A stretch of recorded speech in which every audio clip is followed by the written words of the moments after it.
Today's hottest music, 1017 The Beach presents the 1017 Project. Celebrating listeners having a positive impact in our community. What's up? It's Justin. Really happy to be in the studio today with Christine Gallo. She's our special guest, honoree for the 1017 Project. She's a behavior intervention specialist that worked for AHRC Suffolk and spearheaded something called the Sensory Garden in Shoreham. Christine, thanks for being here.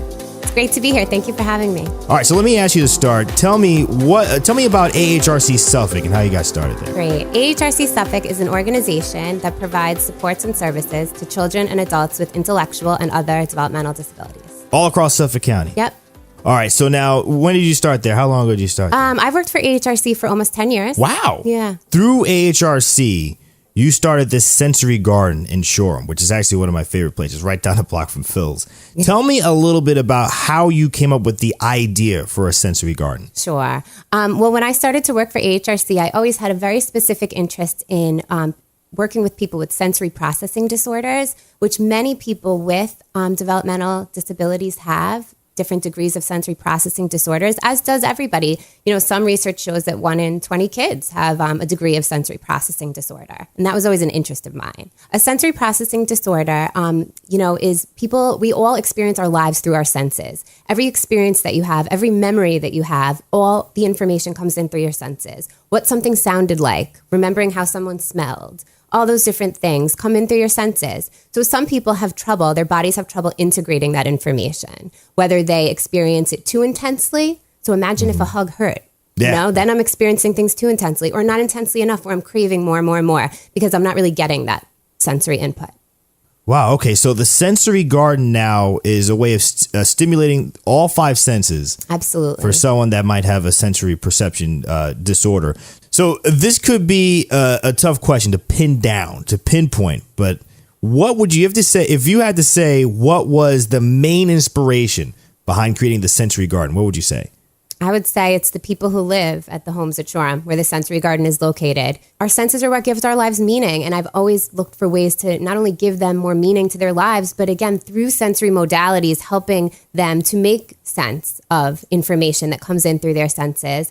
Someone in particular was the inspiration for, us having a water feature or us having the Barefoot Labyrinth, because she just enjoys sensory input so much that we thought, gosh, we have all this ways to provide this for her indoors. How can we do this outdoors? That's incredible. And share it with the public and share it with other people that don't happen to live in the homes there. Yeah, we would love for everybody to be able to have those same benefits when they visit us. And the people that live there actually helped. I know you mentioned that they actually helped to create a lot of different things there and served as inspiration, but also have to build some of the things that are there. Absolutely. Absolutely. And it's so important to us that, people come in and really spend time there and enjoy it. And they love that too, to come out if they're out, enjoying, to see guests come and walk along the garden is just so great. Tell me a little bit about the garden itself. Sure. So, when I started to work out in Shoreham, I was always so impressed by just how beautiful it was and how the wooded campus was just so restorative for people in general. Everybody always wants to be outside, and there's all that science about nature as a physician and how good nature is for you.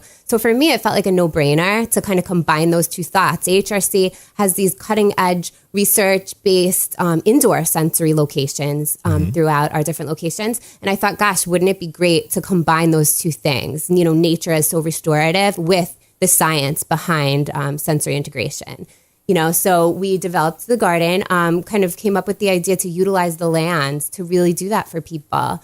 It can be used passively, just to go and have a great time outside and feel the wind on your face, and listen to the birds. Or I can tell you about some really cool features that we have to really participate actively in the garden. Tell me a little bit about, take me like through a tour of the garden. Absolutely. Sure. So when you come to the garden, the first thing that you see is we have this really neat rock that has a map on it that is for individuals who have trouble seeing people. So it has Braille on it, and it is made out of copper, and you put your finger along it and it traces you around the garden.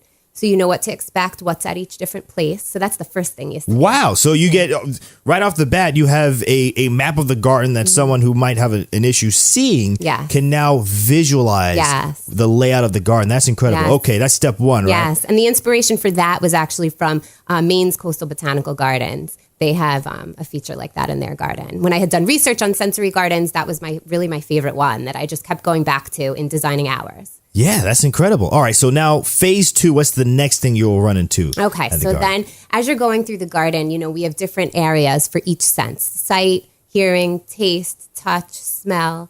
And so when you come to each area, for instance, when you're in the sight area, there are beautifully colored, painted posts with nature quotes on them that just catch your eye. They're gorgeous. And then we have colorful bird feeders. We have bricks along the ground that were painted by the people who live at Shoreham. And so then as you come through, you're passing lots of beautiful, brightly colored flowers, which, Suffolk County Community College students have worked on. And, there have just been so many volunteers who have really contributed to all of these features.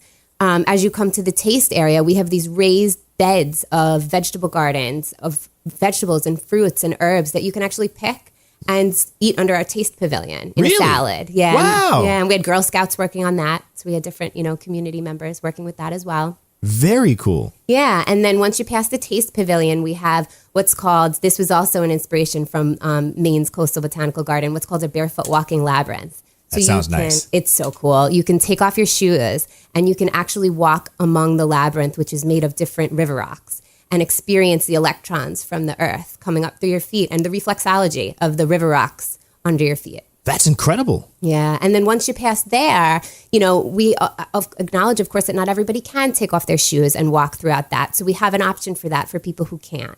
We have what's called a sensory wheel right to the side of that, which is made of steel. And you can actually, someone in a wheelchair can go right underneath it and they can turn it with their hands and put their hands along the top of it and get the reflexology in their hands of river rocks and different textured things from nature. That's incredible. Yeah. There you go. So and everyone then can we enjoy. also have large scale musical instruments for hearing, so you can pick up a mallet and hit a xylophone or hit a drum. Yeah, it's very cool. We have raised gardens, which it's a wall where you can take things off and put them under people's noses to smell them for different, relaxation or concentration or whatever you're looking for that day. Now, that's everything through it? You end with the large musical instruments? No, and that's actually the musical instruments is kind of like at the front of it. It's kind of the end and the beginning because we're like a meandering. We designed it kind of as a meandering circle, so you kind of walk through and meander through it. And then at the end, we also have a huge water feature that kind of looks like a palm tree.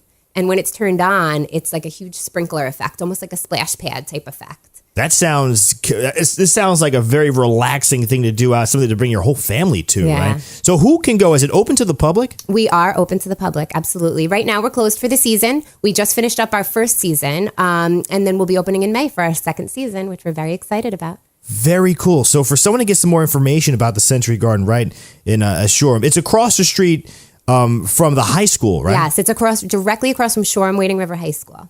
What website would you visit? Is there a website you can visit to get more details about it?